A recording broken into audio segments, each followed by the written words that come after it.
नारायण, नारायण। अरे घबराइए मत, ये नारद मुनि का अवतरण नहीं हुआ है। लेकिन हाँ, आज हम आपको एक ऐसे रहस्य, एक ऐसे पर्व के बारे में बताएंगे जो सिर्फ एक व्रत या पूजा नहीं बल्कि साक्षात मोक्ष का द्वार है, महाशिवरात्रि। क्या आपने कभी सोचा है कि आखिर ये शिवरात्रि क्यों मनाई जाती है? क्या सच में भगवान शिव इस दिन माता पार्वती से विवाह के बंधन में बंधे थे? या फिर यह दिन किसी और दिव्य घटना का प्रतीक है? चलिए, आज हम आपको इस रहस्यमयी रात की पूरी कहानी, इसकी पौराणिकता, वैज्ञानिकता और इसके महत्व को एक एक करके समझाते हैं। शिवरात्रि दो शब्दों से मिलकर बना है, शिव और रात्रि। इसका अर्थ है शिव की रात्रि, एक ऐसी रात जब संपूर्ण ब्रह्मांड में दिव्य ऊर्जा अपने चरम पर होती है। यह रात साधना, भक्ति, जागरण और आत्मा को परमात्मा से जोड़ने का सबसे उत्तम समय माना जाता है। मान्यता है कि इस रात शिव तत्व संपूर्ण ब्रह्मांड में व्याप्त होता है और जो व्यक्ति इस रात शिव की आराधना करता है वह अपने जीवन के सभी बंधनों से मुक्त होकर आत्म कल्याण की ओर बढ़ता है। अब सवाल यह उठता है कि क्यों? आखिर इस रात में ऐसा क्या खास है? इसके लिए हमें थोड़ा इतिहास और पुराणों की गहराई में जाना होगा। कहते हैं, शिवरात्रि वही दिन है जब भगवान शिव और माता पार्वती विवाह के पवित्र बंधन में बंधे थे। माता पार्वती ने कई वर्षों तक कठिन तपस्या की थी, जिससे प्रसन्न होकर शिवजी ने उन्हें अपनी अर्धांगिनी के रूप में स्वीकार किया। देवताओं और आशियों ने इस शुभ अवसर को शिवरात्रि के रूप में मनाया और तभी से यह परंपरा चली आ रही है।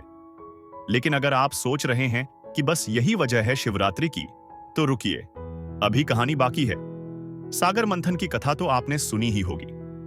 जब देवताओं और असुरों ने समुद्र मंथन किया, तब उसमें से हल्लाहल विष निकला, जो इतना जहरीला था कि पूरा ब्रह्मांड नष्ट हो सकता था। सभी देवता घबरा गए। उन्होंने भगवान शिव से प्रार्थना की। शिवजी ने करुणा दिखाई और सारा विष अपने कंठ में धारण कर लिया। उनका कंठ नीला पड़ गया और तभी से वे नीलकंठ कहलाए।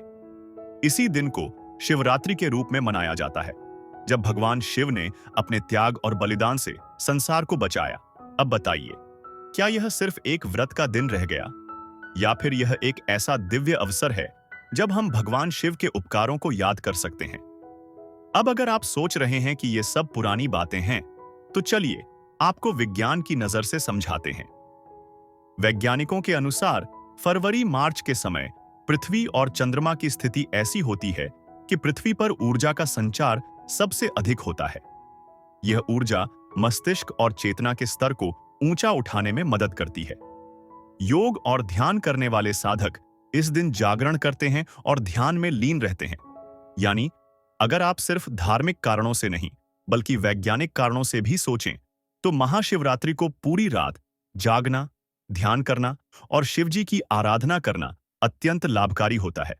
अब जब आपको शिवरात्रि का महत्व समझ में आ गया है, तो चलिए जानते हैं कि इस दिन पूजा कैसे की जाती है। प्रातः स्नान कर स्वच्छ वस्त्र धारण करें। शिवलिंग पर जल, दूध, दही, घी, शहद और गंगा जल से अभिषेक करें। बेलपत्र, धतूरा, भांग और चंदन अर्पित करें। रात्रि में 4 प्रहर की पूजा करें और शिवाय मंत्र का जाप करें। रात्रि जागरण करें, शिव पुराण और शिव मंत्रों का पाठ करें। अगर आप ये सब नियम ठीक से पालन करेंगे, तो जीवन में सकारात्मक ऊर्जा और शांति अवश्य आएगी। अब सवाल उठता है कि आज की युवा पीढ़ी शिवरात्रि से क्या सीख सकती है? शिव हमें सिखाते हैं संतुलन। शिव तांडव करते हैं, लेकिन ध्यान भी लगाते हैं। त्याग।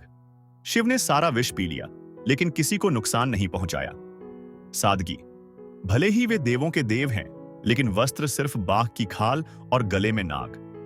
आज की युवा पीढ़ी अगर यह समझ जाए कि जीवन में शक्ति और शांति, क्रोध और करुणा, भक्ति और कर्म, इन सब का संतुलन जरूरी है, तो जीवन सफल हो सकता है।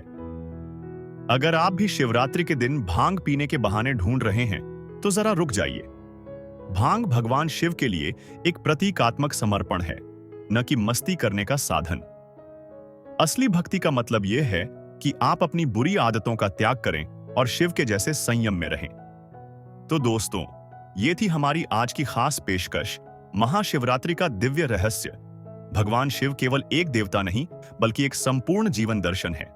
अगर इस वीडियो से आपको कुछ नया सीखने को मिला हो तो इसे अपने दोस्तों और परिवार के साथ जरूर शेयर करें। अगर आपको हमारा कंटेंट पसंद आया तो वीडियो को लाइक करना न भूलें और चैनल को सब्सक्राइब जरूर करें।